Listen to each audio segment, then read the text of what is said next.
Assalamualaikum warahmatullahi wabarakatuh. Bismillah walhamdulillah wassalatu wassalamu ala rasulillah Sayyidina Muhammad ibn Abdullah wa ala alihi wa sahbihi wa mawala wa ba'd. Mari kita lanjutkan tafsir Maudhu' Bidirayah. InsyaAllah hari ini akan menjelaskan surat Qaf nomor 50 ayat yang ke-16 sampai ayat 22.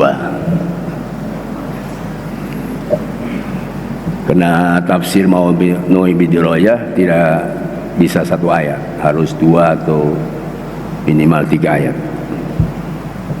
Boleh diambil dari ayat-ayat lain, boleh juga berurutan ayatnya, sebab tidak akan terungkap realitas kehidupan dari apa yang kita jelaskan dalam teks Al-Quran kalau tidak ada munasabah atau korelasi dengan ayat-ayat lain, sehingga lengkaplah penjelasannya Al-Quran. Sifat samawiyat turun dari Allah itu untuk bisa dilaksanakan oleh hamba Allah. Ayat ini teksnya menjelaskan tentang ilmu Allah meliputi segala kejadian di dunia, mengetahui tentang isi hati atau isi jiwa kita. Tetapi judul konteksnya, kalau kita lihat dari ayat ini, karena itu ada manuas bisu nafsu, medan energi yang harus kita lewati. Kenapa ditafsirkan medan energi yang harus kita lewati? Sebab nafsu itu diartikan secara teks awalnya adalah jiwa, sedangkan konteksnya nafsu juga diartikan hati. Di dalam diri manusia itu terdapat 2 kekuatan dan 2 upaya yang sangat dahsyat. Disebut pertama haul dan kedua al-quwwah. Energi di dalam Kamus Bahasa Indonesia adalah suatu upaya atau kemampuan untuk melaksanakan sesuatu kegiatan, dan juga diartikan energi adalah kekuatan dahsyat untuk melakukan sebuah aktivitas yang bisa menangkan di dalam pertarungan. Jadi medan energi itu karena ini disebut idopat sifat mausuf. Medan energi artinya energi kita yang harus dilakukan secara maksimal, karena di medan itu, di lapangan itu, di dunia itu terdapat 2 kubu yang bersatu. Kubu pertama adalah mengejar kebaikan, mengejar kebenaran, mengejar Allah Subhanahu wa taala. Sedangkan kubu yang kedua mengejar kezaliman, kejahatan, kebohongan, dan yang dicari hanya dunia. Itulah realitas manusia di dunia ini. Di dalam tafsir teksnya bahwa Allah Maha tahu tentang gerak-gerik jiwa manusia, atau yang kedua tadi mananya, Allah Maha tahu tentang gerak-gerik hati manusia. Jiwa manusia adalah nufus, lebih banyak didominasi oleh syaitan, sedangkan hati manusia itu lebih banyak, menurut para tafsir, sangat didominasi oleh ruh, yaitu malaikat yang dipimpin Jibril dan kemudian malaikat-malaikat yang lain. Artinya di dalam hati kita penuh dengan ruh malaikat, sedangkan pada nafsu kita dipenuhi oleh setan yang mengajak kepada kedurjanan. Jadi di ayat ini sebenarnya kalau dilanjutkan, nafsu wa nahnu aqrabu ilaihi min hablil warid, kami lebih dekat daripada ulat leher manusia. Apa maksudnya? Di sini juga ada 2 pemaknaan. Pertama, Allah menurunkan sejumlah malaikat sehingga malaikat sudah ada di dalam diri kita. Itu makna yang pertama. Sedangkan makna yang kedua di sini adalah aqrabu ilaihi min hablil warid. Kekuatan Allah dan upaya Allah sudah ada pada diri manusia. Jadi tidak hanya mewakilkan kepada Jibril, tidak mewakilkan ke malaikat, tetapi kekuatan dan upaya Allah sudah ada pada diri manusia. Itu disebut hauqalah, la haula wala quwata illa billah. Itu keyakinan kita. Makanya ketika ada orang berbicara tentang people power, kekuatan rakyat, itu ada afek syariat. Sebenarnya ada lagi sebut power of Allah. Power of Allah itu artinya kekuatan dahsyat dari Allah. Bukan tidak boleh kita melakukan people power, bukan tidak boleh, boleh saja people power itu. Tetapi kita harus ingat bahwa power of Allah lebih dahsyat daripada kekuatan rakyat, daripada kekuatan duit, daripada kekuatan dunia. Itu keyakinan kita. Sehingga apa? Di ayat ini dijelaskan betul, na'lamu ma nuwasbisu nafsu. Allah tahu tentang gerakan hati kita yang menuju kepada kebaikan dan kebenaran, dan Allah juga tahu tentang gerakan nafsu manusia yang mengarah kepada kesesatan, kezaliman dan kebiadaban. Tinggal bertarung di situ. Tetapi jangan-jangan justru dalam diri kita penuh dengan nafsu. Kalau penuh dengan nafsu diri kita, maka kalah kita. Kita harus penuh dengan ruhul jihad, semangat juang membela kebenaran. Biarlah orang lain penuh nafsunya dengan setan. Yang berbahaya adalah ketika kita berhadapan maidanul fikr, ketika kita perang intelektual. Maidanul, apa medan itu kan disebut lapang ya, lapang sepak bola. Kalau kita memang punya kekuatan dahsyat, menang kita. Tetapi kalau hanya pura-pura saja bukan punya kekuatan dahsyat, pasti kalah kita. Sebab disebut medan itu ada medan olahraga, ada medan perang, ada medan perjuangan. Medan itu bahasa Arab, lapangan untuk kita bertarung di sana. Makanya ada salah satu yang saya ingin ungkapkan untuk kemenangan kita, yaitu para ahli sufi yang selalu saya kaitkan dengan sufi supaya kita berjuang menang. Laula mayadinun nufus matahaqqaqu sairin. Seandainya tidak ada medan jiwa, matahaqqaqu sairin. Orang yang menuju Allah tidak akan nampak. Karena adanya medan nufus, ada gejolak jiwa pada diri manusia, sehingga nampak perjuangan kita. Kenapa? Itu yang harus dilawan, medan nufus. Hati kita yang melawan medan nufus, disebut ruhul jihad. Sekali lagi, seandainya tidak ada jiwa di dalam diri kita yang mengajak kepada kemungkaran, kita tidak bisa melakukan suatu kebaikan. Seandainya di dunia ini tidak ada kejahatan, kita tidak bisa melakukan ruhul jihad, semangat juang untuk mengumpas kebatilan atau kejahatan itu.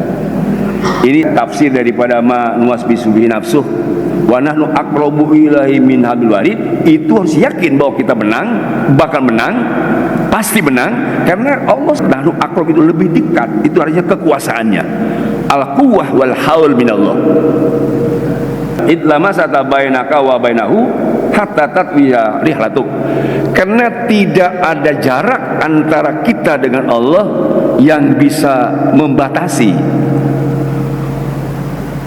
Wala qit'ata bainaka wa bain hatta tamu wa salatuk, dan tidak ada penghalang yang bisa merintangi jarak kita jauh kepada Allah itu. Karena ada setan. Dan kenapa kita tidak bisa tadi dekat kepada Allah, wuslah sampai kepada Allah? Karena ada yang membatasi, yang menghalangi, yaitu setan. Sekali lagi, tidak akan ada jarak jauh antara kita dengan Allah kecuali setan yang memujuk dan menggodanya. Baik itu setan yang kelihatan atau setan yang tidak kelihatan, yang tadi bercampur dengan dunia. Tidak ada pintu yang menutup sehingga kita terhalang oleh kebaikan dari Allah, kecuali karena memang ada hati yang dikalahkan oleh setan. Di dalam disebutkan oleh Rasul, man izdada ilman walam yazdad hudan lam yazdad minallahi la bu'dan. Barang siapa orang hanya diberi ilmu tetapi tidak diberi petunjuk di situ hanya ma'rifat, iman, ruhul jihad, keyakinan, hanya sebatas ilmu, tidak diberi keyakinan oleh Allah, tidak diberi ma'rifat oleh Allah, lam yazdad minallahi la bu'dan, tidak akan bertambah kepada Allah kecuali menjauh. Jadi yang bisa mendekatkan kita kepada Allah adalah hudan, petunjuk, ma'rifat, iman, keyakinan.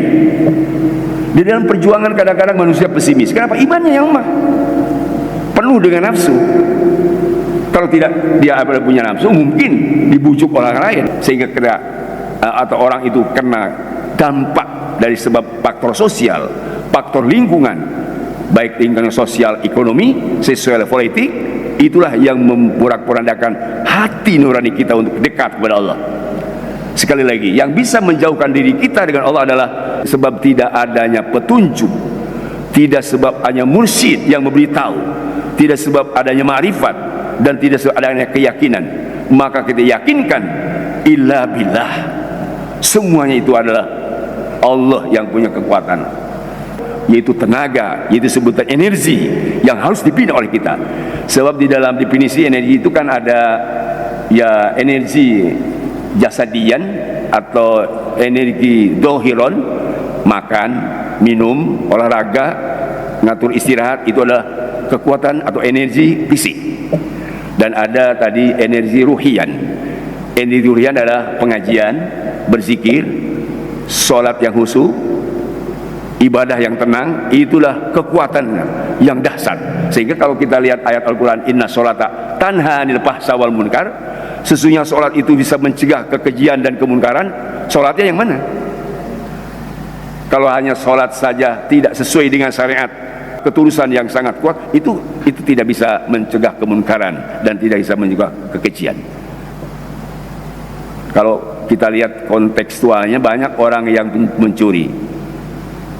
Kalau saya pernah ke lembaga pemasyarakatan, ditanya namanya Muhammad, namanya Bakar, namanya Muslim semua. Kalau ditanya sholat, kenapa mencuri? Nah itulah karena tadi sholatnya tidak sesuai dengan makna yang sesungguhnya, tidak sampai ruhian. Kalau Bapak tanya yang korupsi, baik itu bupati, baik gubernur, menteri, tapi kenapa mereka mencuri? Itu saya kira karena di situ dia aspek ruhian, ya, hanya didominasi oleh keinginan-keinginan yang tak bermakna, yaitu sebut nafsiyah hawaniyah, nafsu yang menjerumuskan dia, atau hawa nafsu yang menjerumuskan kepada kesengsaraan.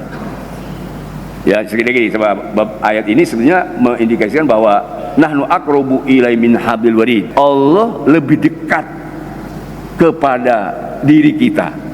Aqrabu lebih dekat artinya tadi pertolongannya. Kalau memang kita punya kekuatan. Di surat Al-Baqarah ya, ayat 214 yang terkenal itu. Coba kalau kita lihat Al-Baqarah, am hasibtum an tadkhulul jannah, apakah kamu mengira akan masuk surga? Ketenangan, ketentraman, kegembiraan, kebahagiaan. Padahal walama ya'tikum mathalul ladzina khala min qablikum, kamu belum seperti umat dahulu. Umat dahulu itu ditimpa tiga, masamul ba'sa, dia sudah baksa itu tadi dari aspek fisik sudah tidak ada apa-apa. Wadoro, dari aspek batin juga sudah tidak merasakan ada buah kenikmatan, selalu ada yang mengganggu, tidak tenang hidupnya. Wazulzilu, nah ini zulzilu adalah goncangan jiwa dan hati, gonjangan jiwa dan hati, sudah aspek batinnya.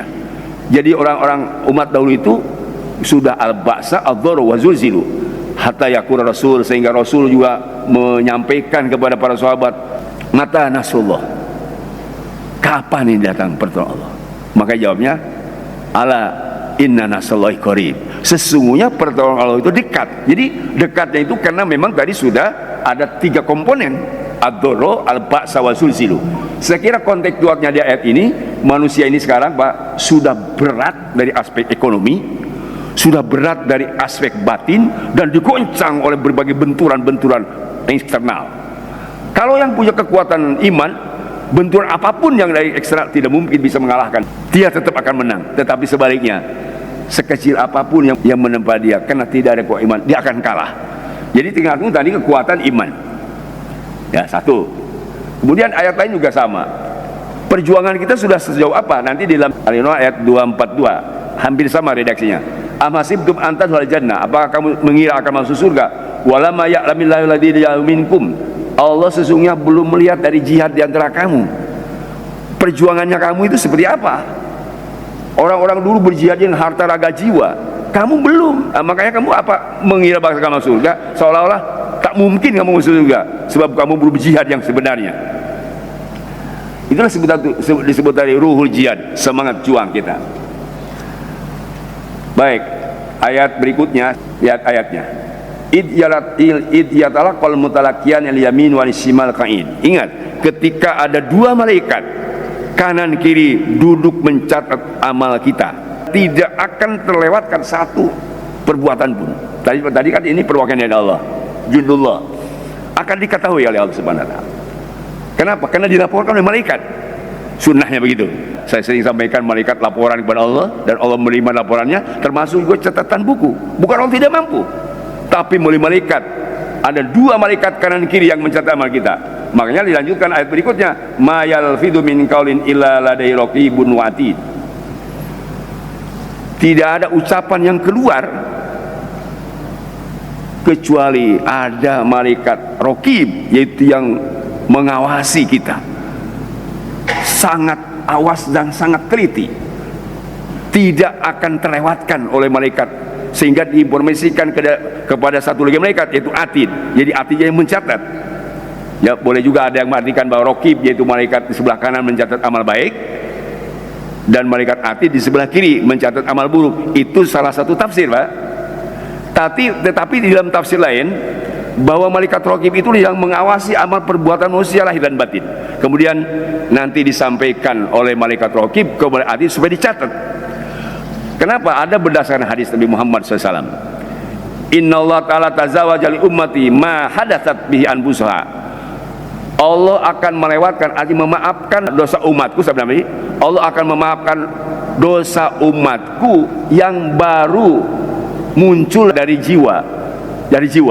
Sebab tadi jiwa itu kan mengajak kepada kejahatan. Kalau dia niat jahat, niat tidak benar, itu tidak dulu dicatat.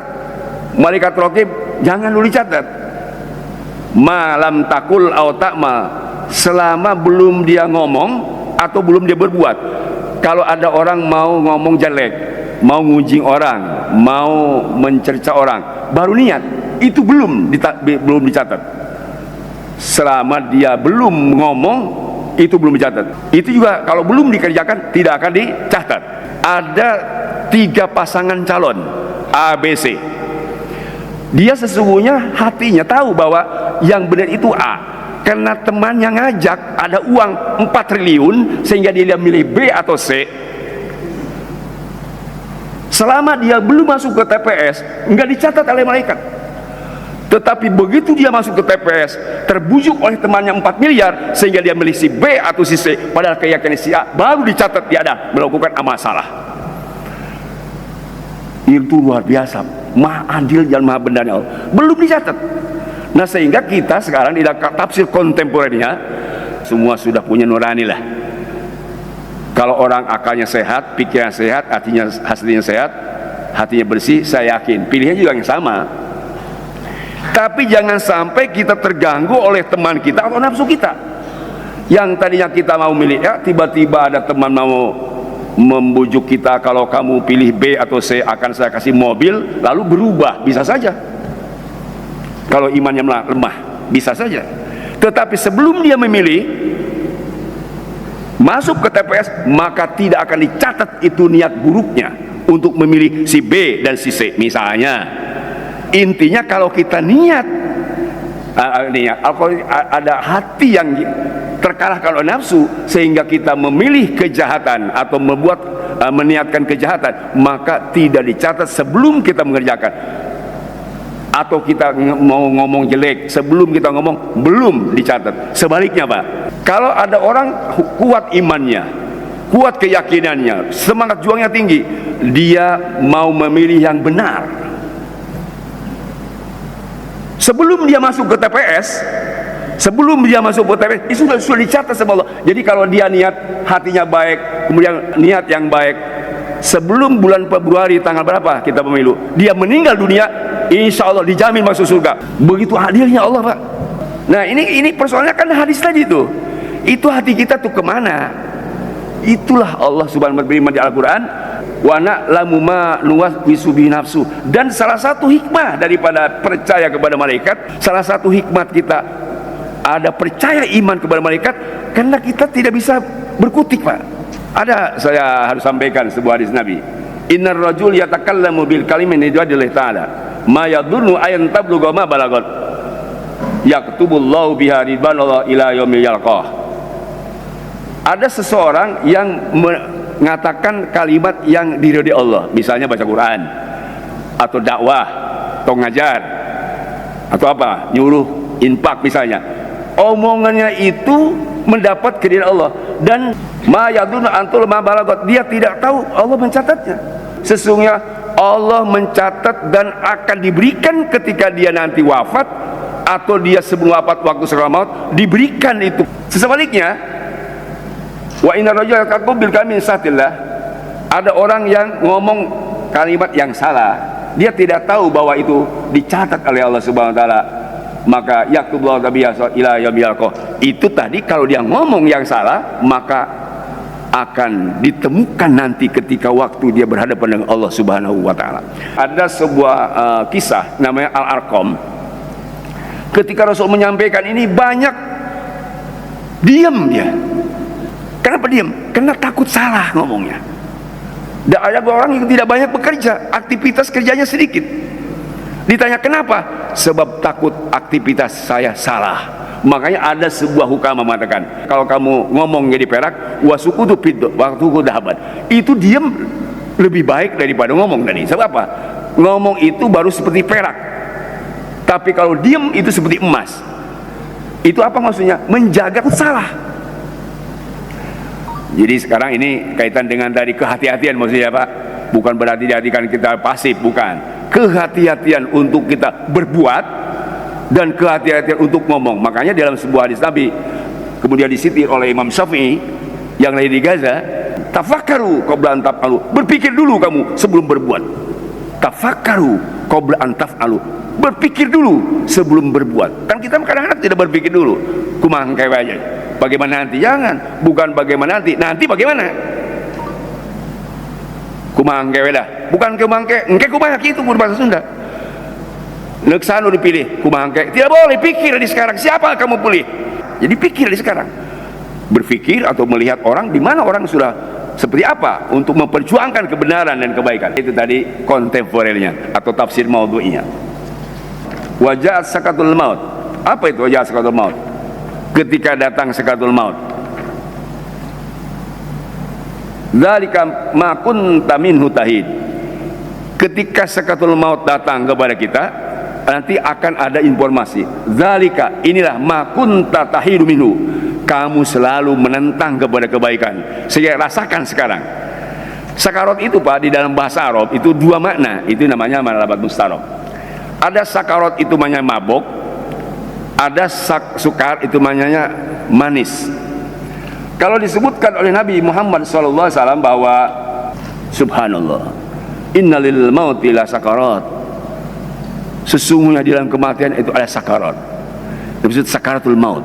Jadi sakaratul maut itu bagi orang yang tidak beriman, yang tidak membela kebenaran dan kebaikan, pahit, bahkan dasar, seperti orang mabuk. Tetapi bagi orang beriman dan punya keyakinan, itu nikmat. Jadi sakaratul maut itu ada dua makna itu. Makanya kita kena banyak dosa, banyak ngomong yang salah, banyak perbuatan yang gak jelas sebenarnya. Kita sering berdoa kepada Allah, Allahumma hawwin 'alaina fi sakaratil maut. Ya Allah, ringankanlah kami ketika sakaratul maut, sebab kami banyak dosa, banyak omongan yang salah, banyak gerak-gerik yang tidak jelas. Itu sampai kita berdoa begitu. Padahal hakikatnya tadi kalau orang memang membela kebenaran, sakaratnya itu ya senang. Jadi jangan takut mati sebenarnya di sakarat itu. So itu mah harus dilalui oleh kita. Saya akan membacakan beberapa makna dari pengertian tadi nafsu yang menggoda kita. Sesungguhnya nafsu itu hijabul a'zam lil abdillah, hijab yang paling besar untuk kita tidak bisa dekat kepada Allah.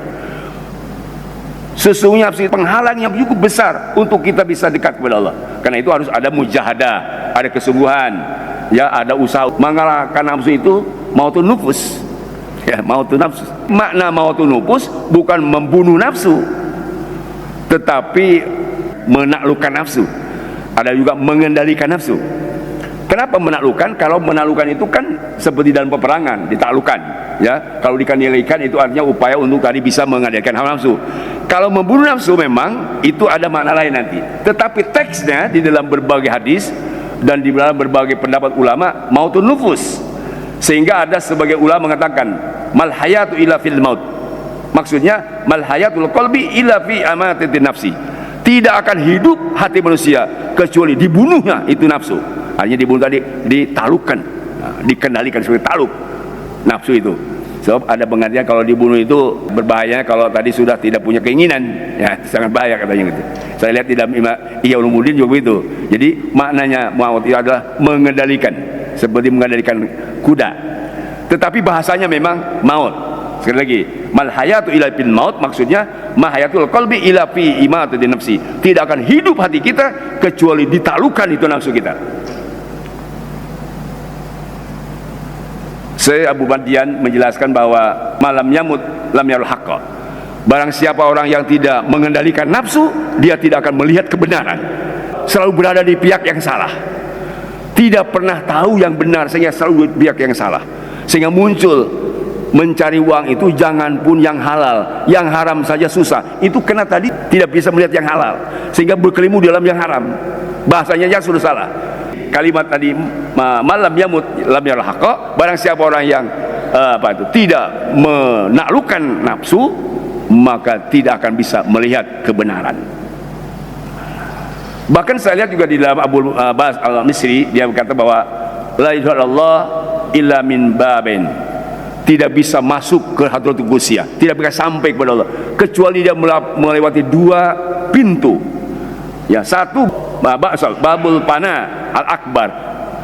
Kita akan mendapatkan nikmat besar itu harus mati dulu. Yang kedua, babul fana yaitu mengendalikan nafsu. Sehingga kita akan bertemu dengan hadratul qudsiyah. Jadi sekarang Pak kita tidak mendapat kenikmatan karena kita belum bisa menaklukkan nafsu. Sesungguhnya kan kullu nafsin dha'iqatul maut. Setiap manusia akan merasakan kematian. Itu namanya mautul akbar, al-fanaul akbar. Itu mati yang sebenarnya. Baru kita akan mendapat pahala. Nah sekarang kita sebelum mati, maka kita harus bisa mengendalikan nafsu. Sehingga kita insya Allah akan mendapatkan kenikmatan di dunia. Menurut para ulama ada 4 kematian yang harus dicapai, apa yang harus dilalui tadi. Kan ini dunia kita itu adalah medan energi yang harus dilewati. Itu kalau kita ingin mendapatkan sebuah kenikmatan yang sesungguhnya ada 4 jalur yang harus dilalui. Kata Hatimil Asom. Satu disebut mautul ahmar, mati merah. Kedua mautul aswad, mati hitam.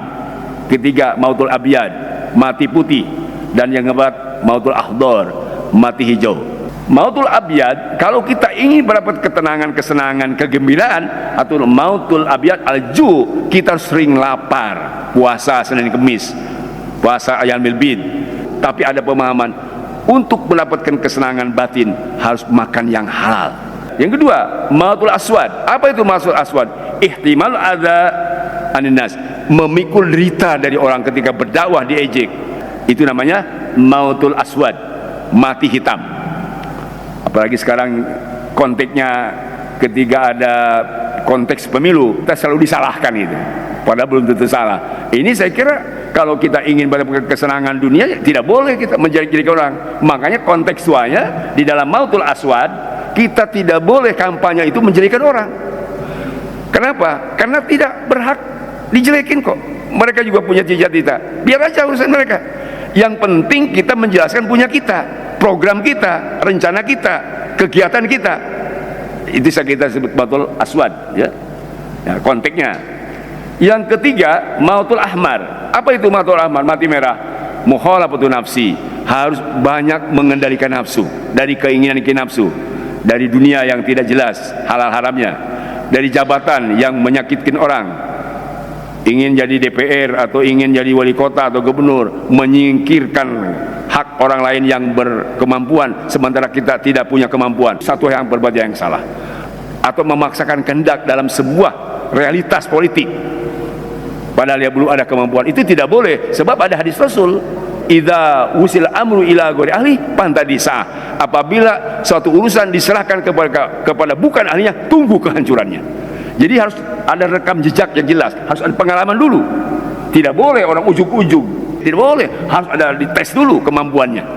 Ya, makanya politik identitas tidak boleh, tapi politik dinasti boleh. Bagaimana itu ceritanya?